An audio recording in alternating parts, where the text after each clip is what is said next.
ഓണമായാൽ മാവേലി വന്നില്ലെങ്കിലും മലയാളികളുടെ സ്വീകരണ മുറികളിലേക്ക് അനിയന്മാരെയും കൂട്ടി ആ വെള്ളക്കാറിൽ കൈരളി ടിവിയിലൂടെ വല്യേട്ടൻ വന്നിറങ്ങുക എന്നത് കഴിഞ്ഞ കാൽ നൂറ്റാണ്ടായി നമുക്ക് പതിവാണ്.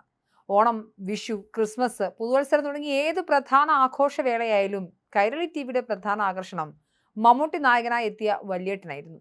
എന്നാൽ കഴിഞ്ഞ 25 വർഷമായി നിലനിന്നിരുന്ന ഈ ശീലത്തിന് ഇനിയൊരു മാറ്റം ഉണ്ടാകും എന്നാണ് പുറത്തുവരുന്ന വാർത്തകൾ പറയുന്നത്.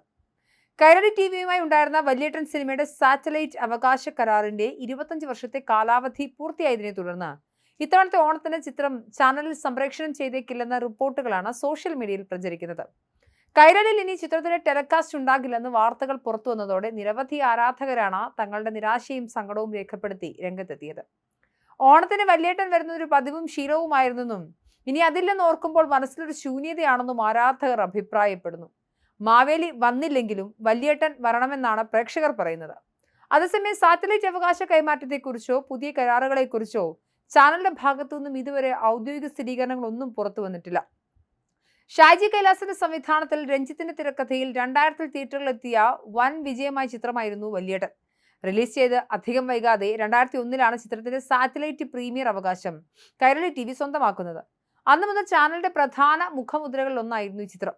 ചാനലിന്റെ സഹോദര ചാനലായ വി ആരംഭിച്ചപ്പോഴും ആഴ്ചയിൽ ഒരിക്കലെങ്കിലും ചിത്രം ടെലികാസ്റ്റ് ചെയ്യുന്നതും പതിവായി. ഒരു TV ചാനൽ ഏറ്റവും കൂടുതൽ തവണ പ്രദർശിപ്പിച്ച സിനിമ എന്ന അപൂർവ റെക്കോർഡും കൈരളി ടിവി വല്യേട്ടനിലൂടെ സ്വന്തമാക്കിയിട്ടുണ്ട്. ലഭ്യമായ കണക്കുകൾ പ്രകാരം 950-ലധികം തവണയാണ് ചിത്രം ചാനലിൽ ടെലികാസ്റ്റ് ചെയ്തത്. എത്ര തവണ സംപ്രേഷണം ചെയ്താലും ഭേദപ്പെട്ട TRP റേറ്റിംഗ് നേടാൻ ഈ മാസ് മസാല ചിത്രത്തിന് സാധിച്ചിരുന്നു. ചിത്രത്തിലെ മമ്മൂട്ടിയുടെ അറക്കൽ മാധവനുണ്ണി എന്ന കഥാപാത്രവും തീപ്പൊരി ഡയലോഗുകളുമെല്ലാം ഇന്ന് ആരാധകർക്കിടയിൽ ഒരു കൾട്ട് ഫിഗറാണ്. മമ്മൂട്ടിക്കൊപ്പം ശോഭന, സിദ്ദിഖ്, മനോജ് കെ ജയൻ, സുധീഷ്, വിജയകുമാർ, കലാഭവൻ മണി, സായ്കുമാർ തുടങ്ങിയ വൻ താരനിര ചിത്രത്തിലുണ്ട്. നിലവിലെ കരാർ കാലാവധി പൂർത്തിയായ സാഹചര്യത്തിൽ കൈരളി ടിവി സാറ്റലൈറ്റ് റൈറ്റ്സ് പുതുക്കുകയാണെങ്കിൽ ചിത്രം ചാനൽ തന്നെ തുടരും. എന്നാൽ വല്യേട്ടന്റെ പുതിയ സാറ്റലൈറ്റ് അവകാശം സ്വന്തമാക്കാൻ സൂര്യ TV, മഴവിൽ മനോരമ തുടങ്ങിയ മറ്റ് മുൻനിര ചാനലുകൾക്കിടയിൽ വലിയ മത്സരം നടക്കുന്നതായും റിപ്പോർട്ടുണ്ട്. ഏഷ്യാനെറ്റിൽ മണിച്ചിത്രത്താഴ് ഉണ്ടാക്കുന്ന തരംഗത്തിന് സമാനമായി കൈരളിയിൽ എന്നും ജനപ്രിയമായി തുടരാൻ വല്യേട്ടന് സാധിച്ചിരുന്നു. രാജ്യത്തെ ആദ്യത്തെ സാറ്റലൈറ്റ് ചാനലുകളൊന്നായ ഏഷ്യാനെറ്റ് കേരളത്തിൽ പിറവിയെടുത്ത വർഷം തന്നെയാണ് മലയാള സിനിമയിലെ ലാൻഡ്മാർക്ക് ചിത്രങ്ങളൊന്ന് എന്ന് വിശേഷിപ്പിക്കുന്ന മണിച്ചിത്രത്താഴും റിലീസ് ചെയ്തത്. പല ചിത്രങ്ങളുടെയും കൂട്ടത്തിൽ ഈ ചിത്രത്തിന്റെയും സാറ്റലൈറ്റ് സംപ്രേഷണ അവകാശം വാങ്ങുമ്പോൾ ഏഷ്യാനെറ്റ് ഒരു പക്ഷേ പ്രതീക്ഷിച്ചിട്ടുണ്ടാവില്ല തലമുറകൾ നെഞ്ചിലേറ്റാൻ പോകുന്ന ഒരു ചിത്രത്തെ ജനസമക്ഷം എത്തിക്കാനുള്ള ചരിത്ര നിയോഗം തങ്ങൾക്കുണ്ട് എന്ന്.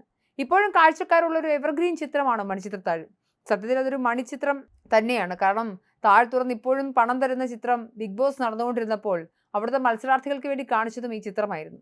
ഏഷ്യാനെറ്റിന്റെ വൈസ് പ്രസിഡന്റ് ആയിരുന്ന MR രാജൻ ഒരിക്കൽ പറഞ്ഞത്, ഏഷ്യാനെറ്റിന് മണിച്ചിത്രത്താഴ് പോലെ കൈരളിക്ക് എന്നും പണം വാരി നൽകിയ ചിത്രമായിരുന്നു വല്യേട്ടൻ എന്നാണ്. എന്തായാലും വല്യേട്ടൻ ഇനി കൈരളിയിൽ ഇല്ല എന്നതാണ് സോഷ്യൽ മീഡിയയിൽ വരുന്ന റിപ്പോർട്ടുകൾ. പക്ഷേ ഇത് സ്ഥിരീകരിക്കുന്നില്ല ചാനൽ അധികൃതർ.